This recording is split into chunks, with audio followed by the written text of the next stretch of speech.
Well, his book makes a lot of great points.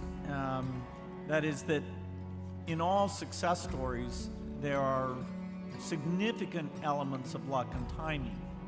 I wasn't the only kid born between 1953 and 55, but absolutely to be young and open-minded at a time when the microprocessor was invented. In my case, I have a friend, Paul Allen, who was more open-minded about hardware-type things, and literally brought me the obscure article that talked about that first microprocessor and said, this is going to improve exponentially. What does that mean?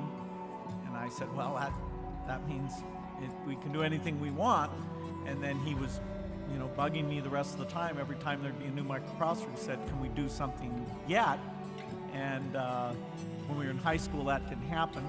So he came back to Boston, took a job there, and actually the microprocessor that was finally good enough came out in early 1975, and that's why I dropped out. So the timing was pretty important.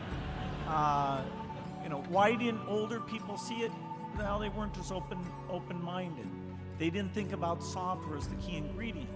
Now, a lot of kids started doing software, and if somebody reads the book to say that if you spend 10,000 hours doing something, you'll be super good at it, I don't think that's quite as simple as that. What you do is you do about 50 hours, and 90% drop out because they don't like it or they're not good. You do another 50 hours and 90% drop out. So there's these constant cycles, and you do have to be lucky enough, but also fanatical enough to keep going. And so the person who makes it to 10,000 hours is not just somebody who's done it for 10,000 hours. There's somebody who's chosen and been chosen in many different times. And so all these magical things came together, including who I know in that time. And I think, that's very important. When you look at somebody who's good and say, could I do it like them? They've gone through so many cycles that it may fool you that, yes, you could with the right luck, imagination, and some talent.